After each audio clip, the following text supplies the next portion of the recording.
गुरुदेव विष्णु लक्ष्मी स्वामी सरकार की जय हो। एक ऐसे पेड़ों पर बंदर बंदरी बैठे थे दो।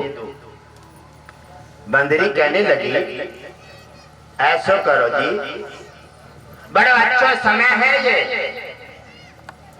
आप कभी बात सुनने कभी हम मेरी बात करोगी? अरे कब वही बातें नहीं है। इस समय मुहूर्त अच्छा है और इस समय गिर जाओ घर के दोनों पेड़ से और घर के राजा रानी बन जाओ। कहने लगे ठीक गई, हमें गिराए थे और पेड़ पे से मार डाल और अपना फंदा काट ले। कहने लगे तुम्हारी जो उल्टी बातें ना गई। चलो ठीक है, तुम्हारी बात तुम्हारे लिए मुबारक रहे, लेकिन हमें तो अपना काम करना है। बंदरी पेड़ पर और ऊंचे पे जाती है और वहीं से सीताराम हो जाता है। बंदरी जैसे जमीन पे आती है प्राण फिर उड़ गए और जाकर के एक राजकुमारी का जन्म हो जाता है। अब बंदर रह गए अकेले, जाटनी से बाटनी, बाटनी से बाटनी। कहीं किसी खेत में चले गए, ब्लेड के तार में उलझ गए और ब्लेड ने काट दिया और काट करके कीड़ा परे वो भी खत्म हो जाते। बंदरिया मली रात तब वो बरदा बन गो। बरदा गाय का बछड़ा। और जब बड़ा होता है तब किसी काश्तकार के जहां बिक करके पहुंच जाता है।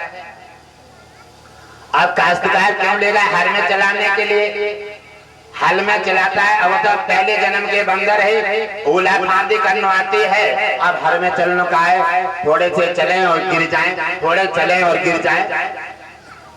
और काश्तकार ने कहा कि हम तुम्हें चलाए के माने अरई लगाए नहीं पहनाने और अरई मार मार के गोदे बना देना। और जैसे चले आ रहे उधर उस राजकुमारी का विवाह हो गया राजकुमार के साथ। तब वो अपनी पालकी में बैठी हुई उसी रास्ता से निकली जा रही हैं और ऐसे जैसे घर का पांडाल लगा हुआ है ऐसे खेत में काश्तकार हल चलाए पड़े। बरदा चलता है, अरई मारता है, फिर चल लेता है, फिर गिर जाता है। राजकुमारी ने देखा कि कैसे झाड़ पाड़ हो रही है और जैसे पर्दा हटाकर देखा और ये क्या देख रही है? ये तो हमारे बंदर हैं, हमारे प्राणनाथ हैं पहले के और इनकी मदद करना चाहिए। कहा पाल के रोको और पाल की रोक करके और उतर पड़ी पाल पास और जाकर के पास पहुंची। काश्तकार का पैना रोक लिया। ये क्या कर रहे हो? ये क्यों मार रहे हो? कहने लगे राजकुमारी तुम पालकी में बैठ के जाओ, जहाँ मट्टी में क्यों उतर पड़ी हो? ये काश्तकार तो मट्टी का मट्टी में रह गए और आप जाओ, हमने 2000 रुपए में खरीदो है ये। तो आप हमें से चलाएंगे ना हल में, तो हम जाकर बांध के थोड़ी खबाएंगे। जाओ रानी साहबा आप अपना रास्ता। कहने लगे अरे काश्तकार ये ठीक नहीं है, आप थोड़े से रुको। काश्तकार के पास में गए और जाकर के उन्होंने देखा बंदर के और वहीं बछड़ा के कान में जाकर के मुंह लगाया और कहा पहले तो बहुत बातें मारते इधर उधर की। और तब हमने कही मुहूर्त है, गिर जाओ, राजा रानी बने के उल्टे सीधे बात करके और समय निकाल दिया और देखो हम गिर गए तो रानी बन गई। रानी बन गए और तुम गिरे बाद में देखो बछड़ा बन गए। और देखो हम तुम्हें समझा देते हैं, अब 2000 रुपया में खरीद के लाए, ये तो चलाएगा चाहे मार के चलाए तो कैसे? इसलिए शरीर की खत्ता ख्वारी मत कराओ। अब पैसा तो उतारने हैं ताकि पिटके ना आए, ऐसे चलो पैसा उतारो। अब बरदा बन गए तो अब बरदा खेत में जोत नहीं पड़े। आज समझ में आ गई कि सही कह रही है, और पहले ही समझ में आ जाती तो बरदा काय को बनती, राजा रानी हो जाती दोनों। तो आती समझ में तो आती है, लेकिन मिट जाते हैं, लुट जाते हैं भाई, बाद में आती है, लेकिन फिर कोई काम नहीं चलता। जा करके उन्होंने देखा और वो बरदा अब उठ के खड़ा हुआ। अब जा मोड़ से बा मोड़ पे, बा मोड़ से जा मोड़ पे।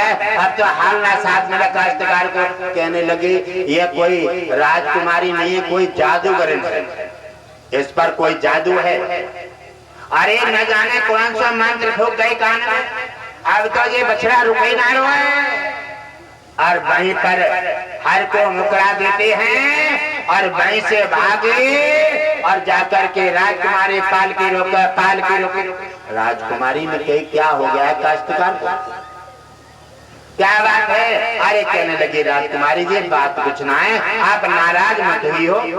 अरे थोड़ा सा अब जो मंत्र तुम पे है ये हमें दे जाओ, ये तुम्हारे का कान को है, तुम रहोगे रंगमहल में और हम हजारों बछड़ों की जान बचा दी। कहने लगी इनको क्या समझाओ, अब बात बतानी पड़ी। उन्होंने कहा काश्तकार मंत्र कोई नहीं है, हम और ये पहले अगले जन्म में बंदर बंदरिया थे, हमें आपको कोई पता नहीं है कि हम और आप पिछले जन्म के कौन थे। यहीं आते हैं, जन्म लेते हैं, चले जाते हैं। 84 लाख यानी भोगने के बाद मानव जीवन मिलता है। 84 लाख भोगने के बाद मानव जीवन मिलता है। इनमें सबसे उत्तम जीवन है मानव जीवन, ये कर्म योनि में है, ये कर्म योनि में है। पशु पक्षी ये सब भोग योनि में है। और माता पिता हर जन्म में मिलेंगे, माता पिता हर जन्म में मिलेंगे। चाहे तोता बन जाओ तो भी माता, बछड़ा बन जाओ तो भी माता पिता, हर जन्म में माता पिता मिलेंगे। लेकिन गुरु केवल इसी जन्म में मिलेगा, क्योंकि गुरु के लिए केवल मानव ही पहचान सकता है। इसलिए मानव जब पहचानेगा तो गुरु केवल मानव जीवन में गुरु की धरोहर प्राप्त होती है। गुरु मिलेगा तो केवल मानव जीवन में, और अन्य जीवन जन्मों में कोई भी गुरु को नहीं पहचान पाएगा। बोलिए सदगुरुदेव भगवान की जय हो। और देखो जीवन में पहचानने की बात तो अलग है। मानव जो है बड़ा खतरनाक समय है, क्योंकि मानव को देवता भी घबराते हैं। क्योंकि मानव क्या है, देखो शेर है, शेर क्या खाता है? शेर क्या खाता है? मांस। जीव जंतुओं को पकड़ के उनका जीवन ध्वस्त कर देता है। और शेर मांस खाता है, आप उसे सेब, केला, मिठाई, रबड़ी कुछ डाल दो, कोई आपको ना नहीं खाएगा। अच्छा है, एक मार्ग पर चलने वाला है, वो मांस खाता है, वो गलत और चीजें नहीं खाएगा। बढ़िया। अगर पशु है, पशु के आप नाद कर दें और नाद करके नाद में मीट का पीस डाल दीजिए, मीट का पीस डालिए और पूरे दिन भूखा खड़ा रहेगा, मुंह नहीं मारेगा। अरे वो भी अच्छा है, वो भी अच्छा है। पूरे दिन उसने मीट के पीस के पीछे और नाद नहीं खाए और भूखा खड़ा रहा, व्रत कर दिया। अरे वो भी अचल सत्य है। शेर मांस खाता है, घास नहीं खाता, और जानवर घास खाता है तो मांस नहीं खाता। अब बात आ जाती है मानव पर। आहा, कुछ मत पूछो, मानव तो इतना महान है, भगवा, अंगूठा, लंबा तरह, हाँ सब तरह से। और मुर्गा खाया, बकरा खाया, भैंसा खाया, सुअर खाया, अरे सब कुछ खाया, मेवा मिष्टान सब पर सफाया कर दिया, और तो पेट रहो खाली को खाली। इसलिए कहते हैं यमराज के पास एक कुत्ता मरकर पहुंचा और उन्होंने कहा यमराज के पास कुत्ता मरकर पहुंचा और उसने कहा, राजन, अरे कहने लगे तुम कुत्ता के कुत्ते ही रहे, यहाँ आए हो इस समय? और उनका देख करके हंसने लगे, कहने लगे कुत्ता है, यहाँ घूसा है और धरती पर घूसता रहा है, अब जहाँ इंतजार करेगा करेगा। कुत्ता को बड़ी बात गलत लगी और उसने कहा कि तुम नहीं कह रहे हो, लेकिन मेरा समय खराब है, मेरा समय बदल गया है। समय की मार आती है, आते हैं समय के फेर, तो मकड़ी के जाल में फंस जाते हैं शेर। पाती बकरी खाते हैं, पाती बकरी खाते हैं और ताके खींची खाल, जो नर बकरे खाते हैं तिनके बुरे हवा। कहने लगे कौन बचाएगा उन्हें? एक बकरी ने हरकत की, और बकरी की आदत है, कितना भी सुंदर पौधा है, खाए न खाए, लेकिन पौधा का सिर जरूर काट डालेगी। और सिर काटने में बकरी की आदत में इतना कड़क दंड मिलता है, उसे टांग करके सिर काटा जाता है, खाल खींच करके और तराजू में रख करके जगह जगह बांट दिया जाता है। एक पौधा का सिर काटने में बकरी को इतना कड़ा दंड मिला है, और जो मानव बकरी को काट कर खा जाते हैं, अरे राम राम, उनका न जाने क्या होगा। हेलो हेलो, तो आइए, बड़े सुंदर भाव है। श्री भाग एक बार दोनों हाथों बोलेंगे, ओम विष्णु हरि। घटगढ़वासी जी ने आपको बताया, मानव देह पाकर इंसान सब कुछ भूल जाता है, लेकिन जो पशु हैं, शेर हैं, वो अपने खान पान को नहीं भूलते। लेकिन मानव क्यों अपने जीवन पाकर ये 84 योनि पाने के बाद भी मैं अपने धर्म, अपनी नीति को त्याग देता है, उसके लिए चल लेने इस भजन के माध्यम से आइए सभी भक्त श्रवण करें। आप कहते हैं सच्चे दरबार की।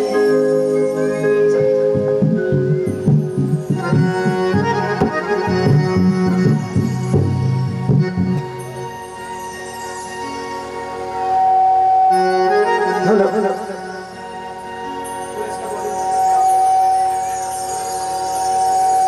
हेलो हेलो, अब कह देंगे सच्चे दरबार की। विष्णु हरि की है कृपा बड़ी, याद कर ले घड़ी तो घड़ी।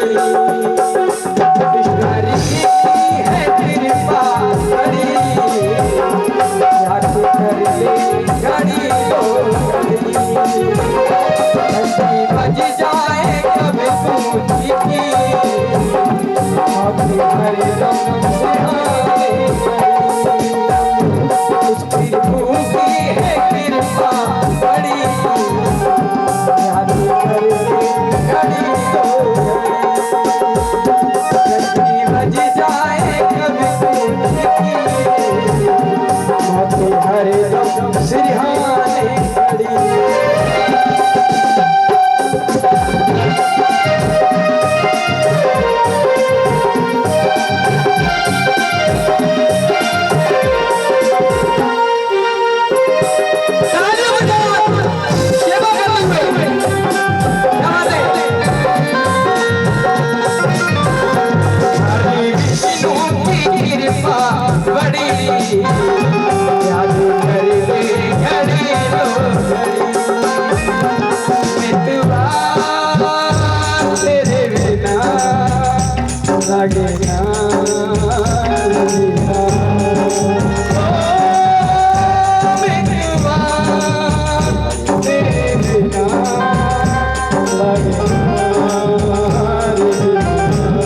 स्तन देह प्राप्त हुई है।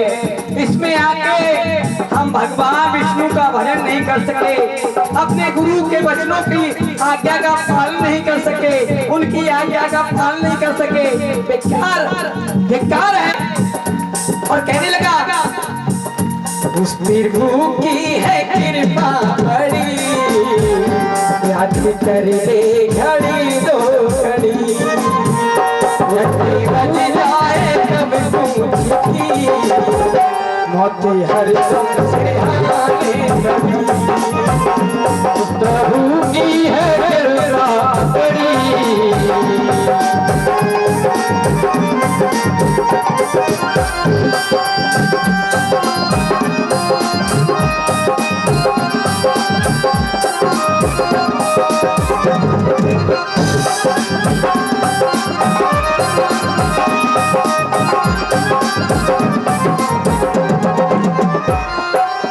और बताया मेरे गुरुदेव ने, हमारे आदरणीय परम पूज्य ओम विष्णु हरि घटकवासी जी सभी भक्तों को एक ही संदेश सुना रहे हैं और बता रहे हैं आपके जीवन के बारे में।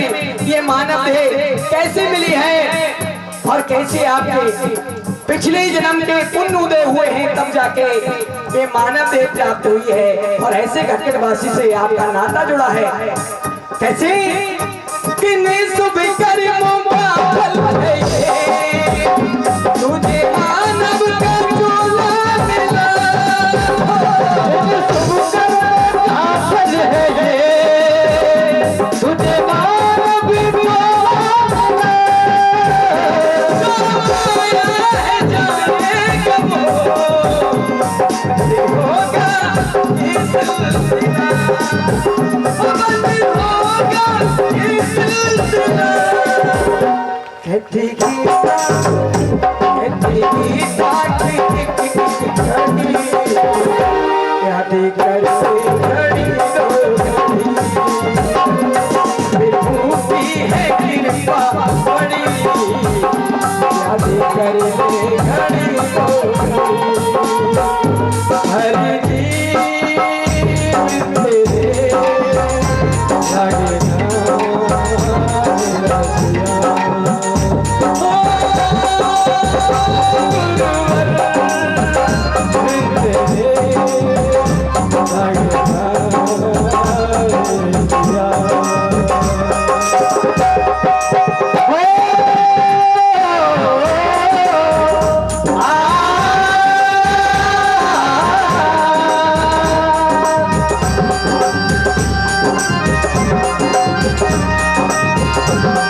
हमें अगर कोई राह बताए, लेकिन हम अपनी जवानी के वशीभूत होकर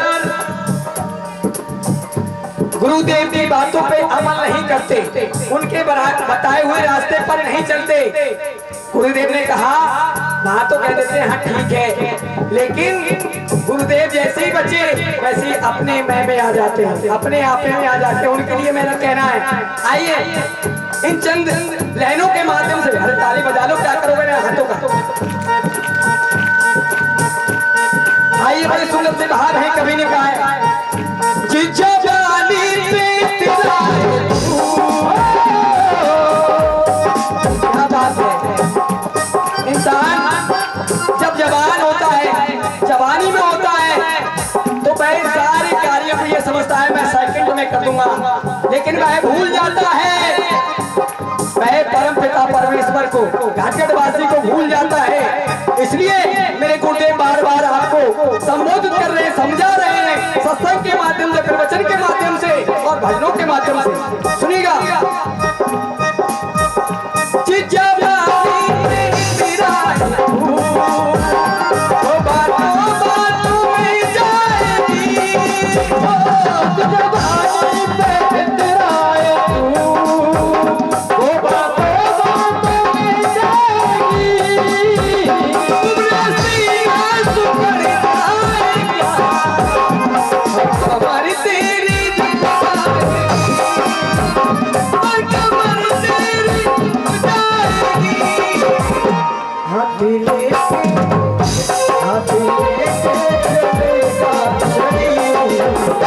याद कर ले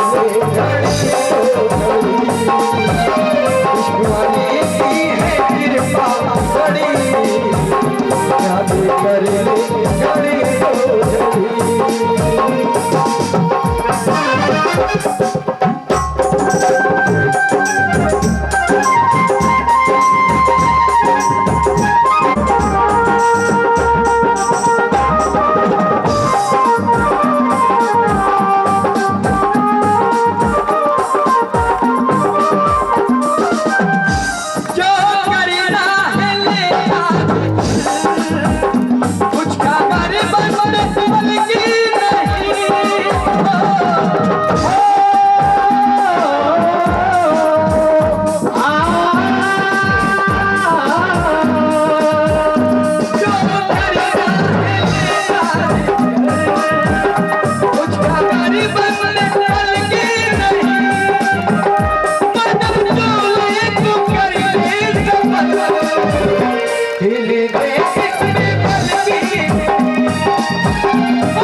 टूटी स्वामी की जाए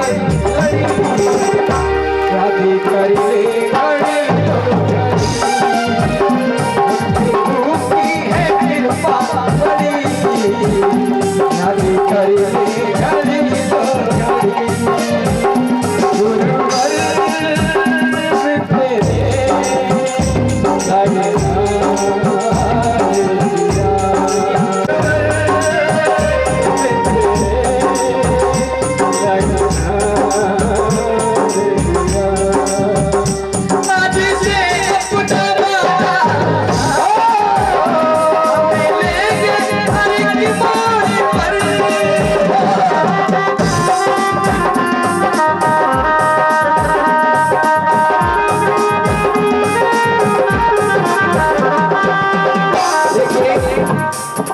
भगवान विष्णु का नाता भक्तों से इतना अटल होता है कि हर मोड़ पे किसी न किसी रूप में गुरुदेव आपको मार्गदर्शन के रूप में मिल ही जाते हैं।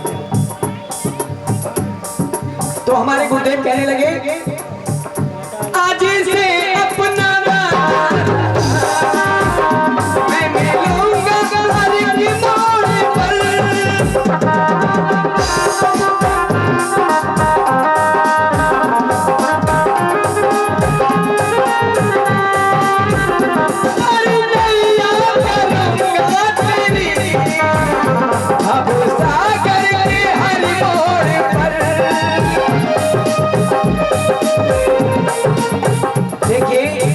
मेरे गुरुदेव कहते हैं पार नैया करूंगा तेरी भव सागर के हर मोड़ पर। ऐसी ऐसी ऐसी गुरुवर की प्रेरणा पड़ी, याद कर ले घड़ी तो घड़ी। ऐसी गुरुवर की प्रेरणा पड़ी, याद कर ले घड़ी तो घड़ी। है कृपा बड़ी, याद कर ले घड़ी तो घड़ी, याद कर ले घड़ी तो घड़ी। बोलो विष्णु हरि घटघटवासी नारायण की, सच्चे दरबार की, सच्चे दरबार की। तो इसलिए आप तक इस भजन के माध्यम से संबोधित किया। आप सभी मेरे गुरुदेव की आज्ञा का पालन करें और अपने जीवन में खुशियों की बहार लाएं। इसी प्रकार के मानव के लिए अलग अलग रास्ता, अलग अलग मार्ग से और अलग अलग माध्यमों से उसे सुझाव दिया जाता है। और जीव जंतु पशु जो हैं, इनके लिए न कोई संगीत है, न कोई राग है, न कोई भागवत है, न गीता है। उन्हें अपना सिस्टम है कि उनका जो खाना है, जो काम है, वो अपने मार्ग पर बने रहते हैं। मानव के लिए तरह तरह से समझाया जाता है, अलग अलग उन्हें भागों में बांटा जाता है, अलग अलग रास्ताओं से उसे समझा करके लाइन में लाया जाता है। लेकिन मानव तो इतना होशियार हो गया है इतना होशियार हो गया है कि वो अपने जीवन को ही बर्बाद कर रहा है। इसलिए भगवान विष्णु बार बार धरा पर आते हैं अपने मानव की सहायता करने के लिए और साधु संतों को धरा पर उतारते हैं। साधु संतों से कहते हैं मानव को जगाओ और सद्मार्ग दे करके इनका कल्याण करो। भक्ति मार्ग में, साधन में, ज्ञान में, वैराग्य में हर व्यक्ति जाना चाहता है, लेकिन जाकर के थोड़ी मंजिल बढ़ाता है, लौटकर फिर आ जाता है, क्योंकि उसका अहंकार और मोह माया उसे बर्बाद कर देता है। ऐसे एक परिवार 3 प्राणी थे और चले जाते हैं। तीनों भगवान विष्णु के उपासक थे और भगवान विष्णु के जाकर के उन्होंने तपस्या की और भगवान विष्णु प्रकट हो गए। प्रकट होकर के आ जाते हैं और उनसे कहा मैं तुम्हारी भक्ति से प्रसन्न हूँ, आप वरदान मांगो। एकदम उन्होंने आंखें खोली, आप कौन हैं? कहने लगे आप जिसका तपस्या कर रहे हैं हम भगवान विष्णु हैं। उन्होंने प्रणाम किया और उन्होंने कहा कि वरदान मांगिए। उन्होंने कहा वरदान सबसे पहले चलो। बेटा कहने लगा माता से कि आप ही मांग लें, पहले वरदान मांगिए और उसके बाद और उन्होंने माता ने सोचा अब मैं क्या वरदान मांगू। भगवान आ गए हैं सामने, मैं क्या वरदान मांगू? ऐसा वरदान मांग लो जो कभी भी समाप्त न हो। तो उन्होंने और कुछ दिमाग में नहीं आया। उन्होंने कहा हे भगवान विष्णु मुझे ऐसा वरदान दीजिए मैं इतनी सुंदर हो जाऊं जो मेरे समान कोई सुंदरता में आगे न हो।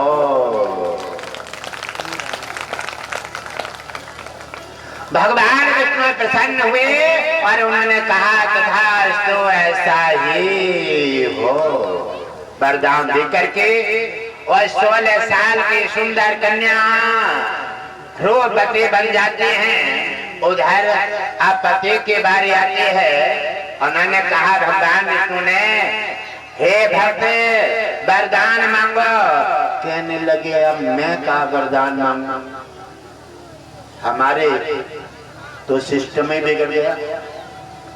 अब ये 16 साल की सुंदर कन्या बन गई हैं और हम हैं 60 साल के।